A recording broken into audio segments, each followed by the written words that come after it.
Good evening, everybody. How are you? Today is Friday, and it's time for my Friday vlog. I certainly hope that you all had a good week. It has been a very active week for me, unfortunately. Not in the best ways either. Um, we had major snowfall within the past couple of weeks. And as I've said quite often, our driveway gets very icy. And unfortunately, the tenants are responsible for keeping and maintaining the walkways and property surrounding the building, which to me is ridiculous. But what can you do? It is in the lease.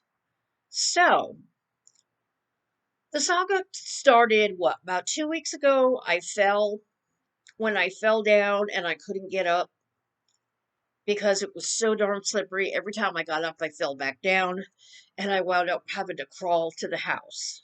I think y'all remember that story. That was a mess. I had ice burns on my legs, on my hands. It was horrible. So, a couple of days later, at this point, I really didn't have any money, for anything. So I just, emailed my landlord and said, could you please bring over some ice melt for us? We need it. He proceeds to write me back and says, well, it is your responsibility to take care of that. And no, I'm not bringing over ice melt. I'll bring over some sand for traction, but you need to take care of this yourself. I was livid. Couldn't believe it. A little gesture of buying some else ice melt for your tenants is something you can't do. I was so mad. He brought over a bucket of sand and put it outside my door in the house. And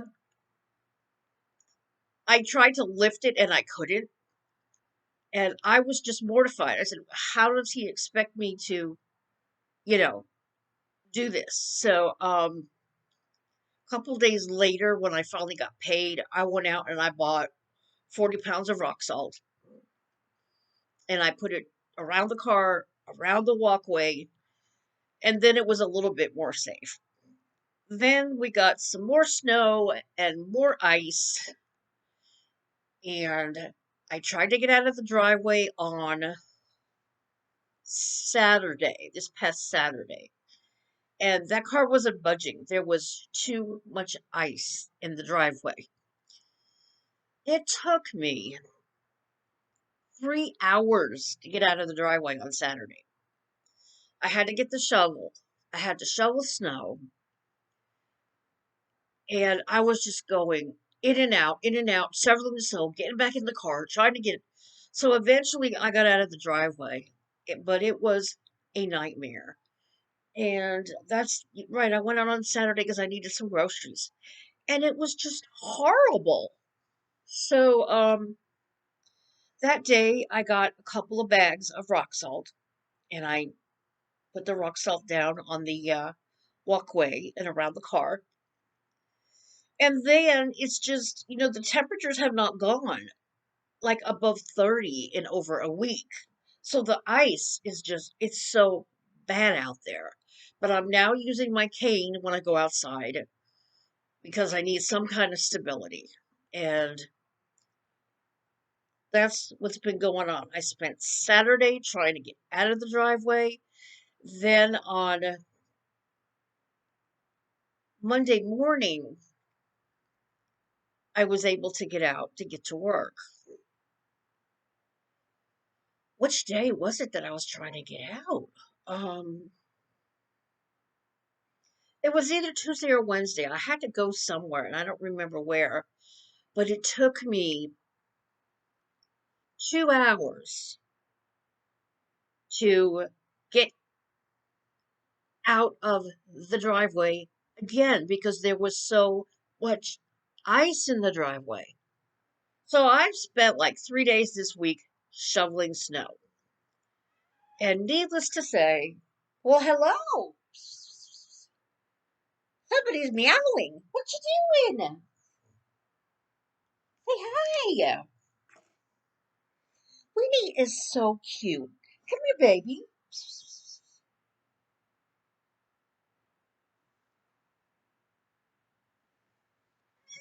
Say hi.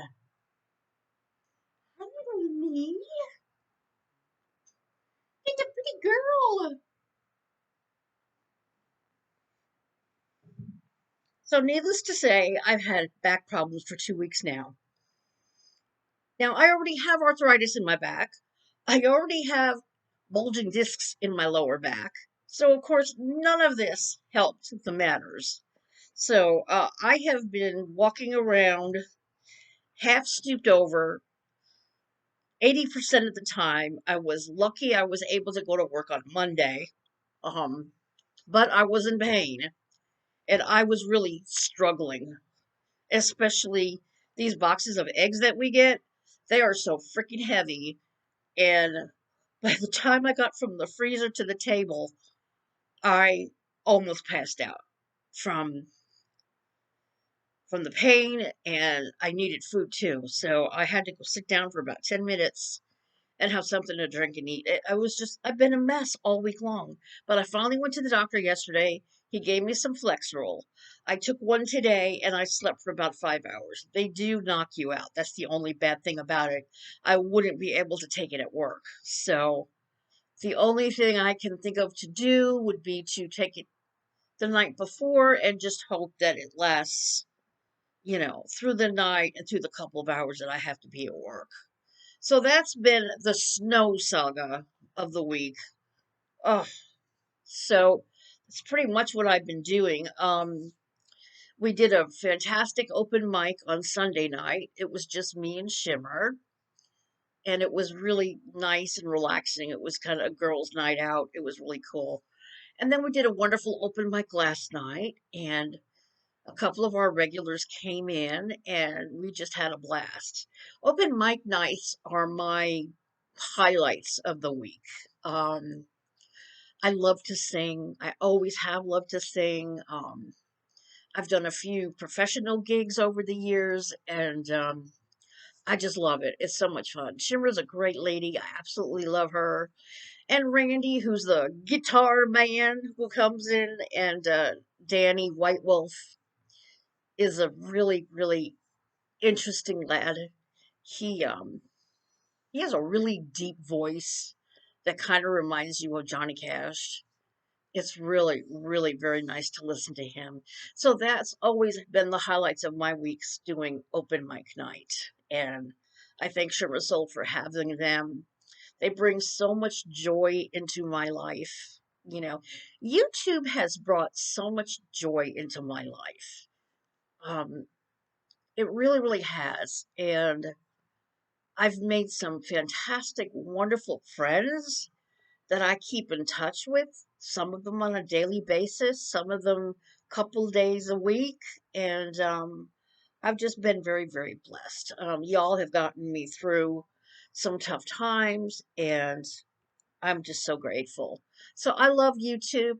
My channel, I haven't been doing a whole lot simply because of my back problems. I've been in pain, so I haven't really done any makeup videos in a while. Maybe if I start feeling better, I may do that. I still haven't done a video on my new Sydney Grace uh, colors that came in, but I'm hoping that in the next day or two I may feel well enough to do that.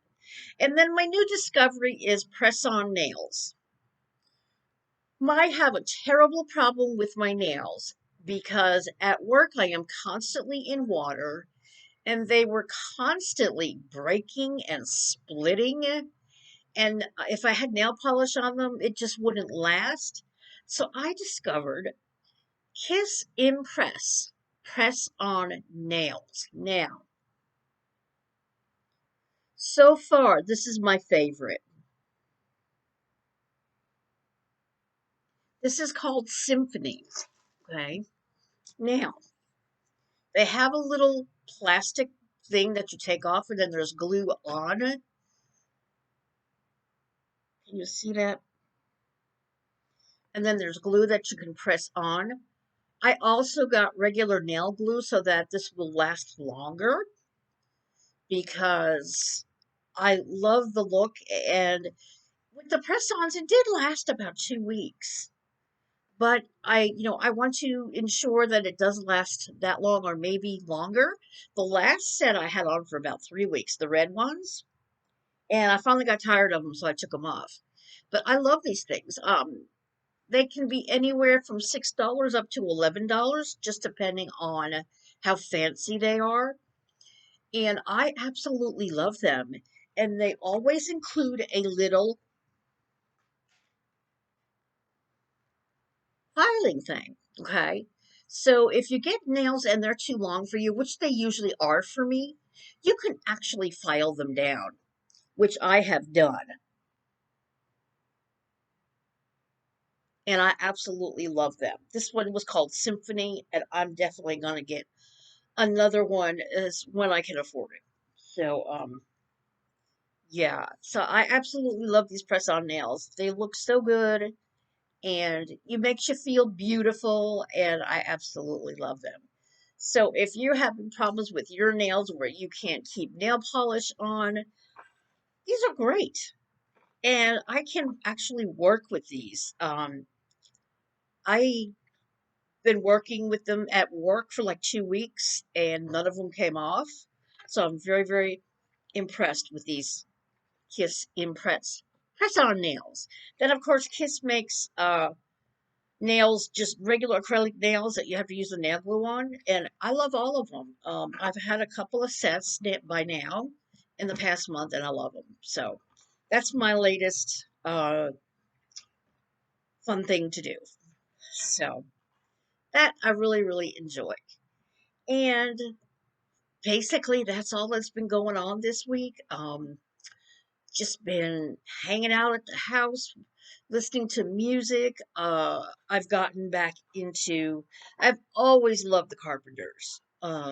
They were very popular during my teenage years, and I've always loved their music. And I've spent a lot of time this week watching documentaries and biographies on them and the very, very sad life that Karen Carpenter really had.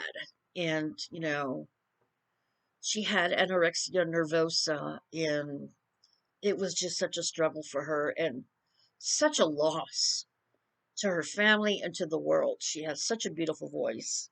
And I've just been listening to their greatest hits over and over and just being reminded of all the beautiful songs that they sang. And I'm relearning some of them. I've known all of them for years, but it's been a while since I've actually, heard the actual songs, and I'm trying to learn them. So I did put up a video of me performing I Know I Need to Be in Love because that one is gorgeous. I don't even remember that one, but I was watching a documentary of them and she sang this and I said, that is the most beautiful song. They sang the most beautiful songs.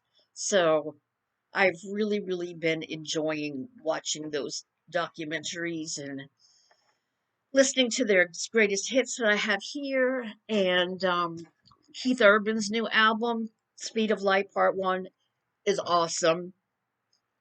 Now, Keith is in the country genre, okay, but his music is so diversified to me that it fits everywhere because he'll do a ballad, he'll do a rockin' song with a rap singer. Those I'm not really fond of.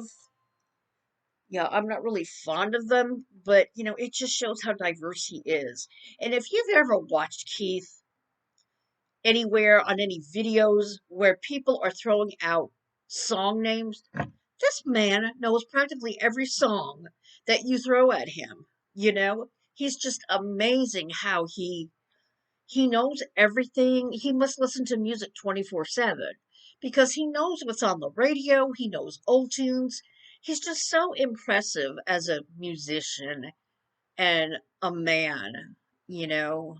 Um and I adore him. He's all over the walls in my room, and his music has really, really enriched my life, and Highly recommend this new album. I can't wait until next year. Probably not till next year. I doubt he's going to go on tour this year. I know he's fixing to go to Europe at the end of the year in Australia. So I'm hoping that 2022 will be the year of the big tour for Keith. So, because I sure miss him, and we all do. We're all having Keith withdrawals, that's for sure. Everybody in the fan club and anybody who loves Keith. His shows are remarkable. They're just amazing. They're so full of energy. To me, nobody compares to him. Keith and Garth Brooks, to me, are the two top entertainers as far as I'm concerned. And Keith won Entertainer of the Year at the CMA Awards and the ACM Awards. Was it last year or the year before? The year before, I believe.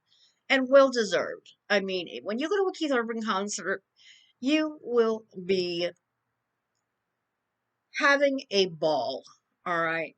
He encourages interaction with the audience. He talks. He always brings somebody up on stage. I don't know how that's going to work out next year. We'll see. But he always goes, at one point in his show, he'll stop, singing. The lights will be turned on, and he looks all around for fans with banners. Fans with banners are a big thing at Keith Urban concerts. And he'll always read them out loud. And if something really, really catches his attention, he'll say, "Come on up." So people come up on the stage, he talks to them, he takes a selfie with them, and it's just such a remarkable experience. And then he always goes to a remote area off the stage to sing to the back part of the arena. I mean, Keith thinks about his fans when he does his shows. All right, he makes sure that everybody has the experience. And every single show I've seen him at, he's done this. He'll go to a smaller stage at the back of the arena and perform some songs back there. And then he always signs a guitar and gives it away to somebody in the audience. So it's just an amazing, amazing experience. And I can't wait till next year because I need to see him so bad. Anyway, yeah, I'm a 63-year-old groupie. Oh well. I'm not 63. It may be my chronological age, but I am so young at heart and just full of life, unlike a lot of my counterparts that are so serious. I'm not a serious person. I've never been really. Um, so I just, I enjoy life and I laugh and I get depressed just like everybody else. I get down just like everybody else. And those are the days where you don't see me on YouTube. you know, I mean, I'm only human, but to be quite honest, once you have gone through the trauma of losing someone you love, like I did with my husband, it changed me forever. Um, it made me realize how petty things really don't matter anymore. Before he got sick, if I lost a pair of earrings, I would be devastated, you know, just devastated. Little things like that would really, really upset me. But after that happened, it puts everything in perspective. It's like, oh, well, it's just an earring, you know. Oh, well, it's just a dress with a stain on it, you know. It's just changed. It's made me a lot stronger. I think I've always been strong, but because I've been suppressed because of people around me controlling me, and expecting things of me. I've never been allowed to really be myself, you know. I love Dave, but he was very, not really controlling, but very dominant. He had very dominant views on life, was very strong willed, could be condescending. Not as bad as my parents were, but I've always had trouble with self esteem my entire life. Simply because growing up, I didn't have a normal childhood. My parents didn't say, I love you. All I ever got from my parents was criticism. All right. You're not doing this right. You're not doing that right. And I had to earn everything, right? If I wanted to go to an Osmonds concert, I had to rake the leaves for 2 days. You know, Nothing was ever given to me just because I wanted it. Maybe with the exception of maybe a record album, you know, things like that, they would do for me. But, as far as the things that I really, really wanted, I had to earn them. And I never felt loved growing up. I really didn't. Um, which is why I'm here now, because when I was with my cousins when I was a child, I always felt loved. My cousins, my grandma, we were a big, beautiful family. And then once my dad remarried, my life was turned upside down and it never was the same again.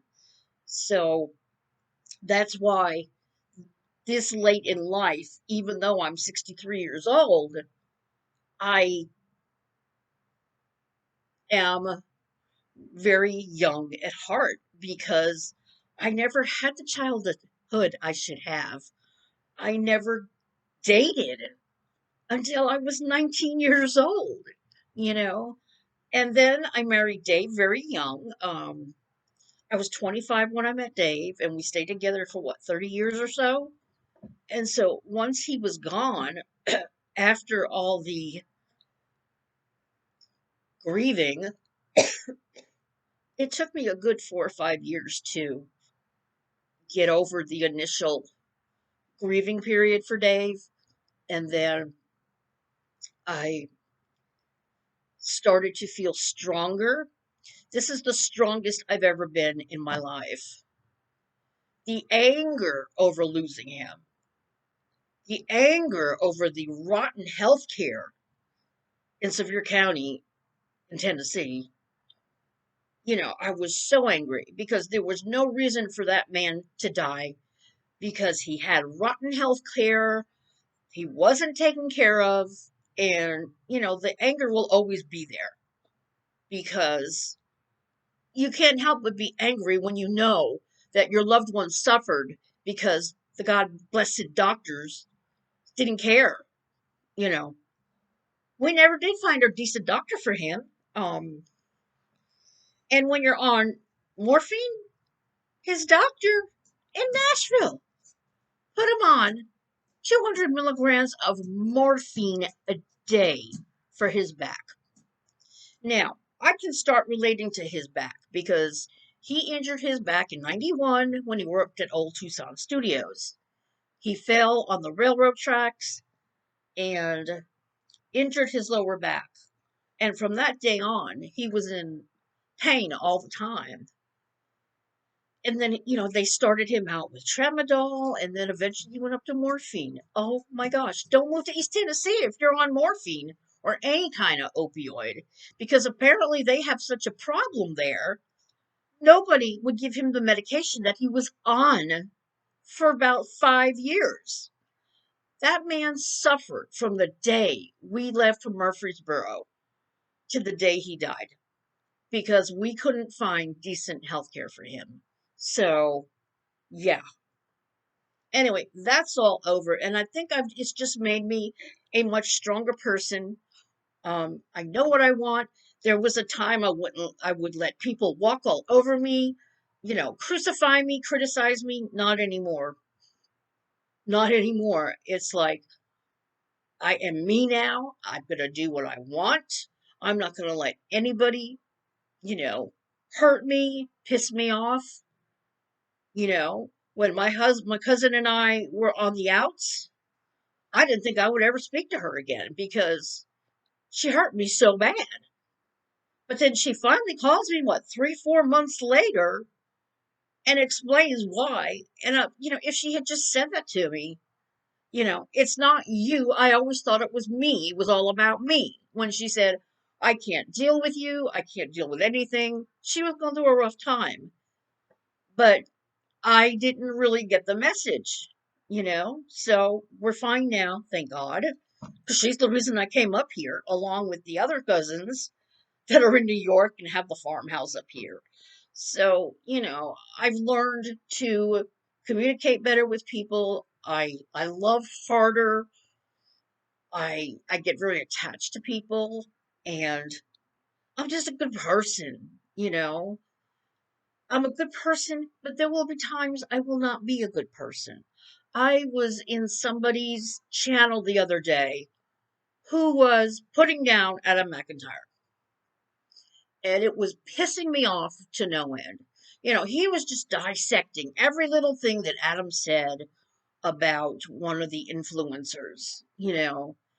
And I wrote in there, I said, he is a commentary channel. He has a right to his opinion. And this guy kept calling Adam bullshit. And I said, if anybody's full of bullshit, you are. Then somebody writes me back. She says, I don't know you, Glow, but you always present yourself to be a good person. I'm surprised at you. I can just see why you're in Adam's negative community. And Adam does not have a negative community. Thank you very much. So I wrote her back and I said just that. I said, hey, I'm entitled to my opinion. And if I'm going to get upset when somebody hurts or says derogatory things about people I like, I'm going to get mad. She didn't write me back. But, I said, I am a good person, but there are times when I'm going to get mad and I'm going to say things. You know, that's just the way it is. I've been subscribed to Adam since the beginning of all the Dramageddon junk back in April and May. You know, he does vlogs, he does all kinds of things, and you can see his soul, and what he's all about. If you base your opinions just because of what he says about influencers, you don't really know.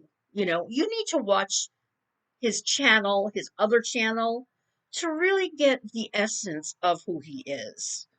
And he is a good person, and I got mad and I just let him have it. So it puts you into perspective when you lose somebody. It really does. It shows you what's really important, and you hold everything dear to your heart, and you know, you just have a lot more empathy for people, which I've always had anyway. But I love people, I love life, I love to have fun, and I love to talk to you. So I hope that everybody has a great weekend, and I love you so much, and I thank you for supporting my channel. Please give it a thumbs up. I am trying to grow my channel and it has been a struggle, but if you subscribe to me, I would appreciate it so much. Everybody have a wonderful Saturday and Sunday, and I'll see you next time. Bye.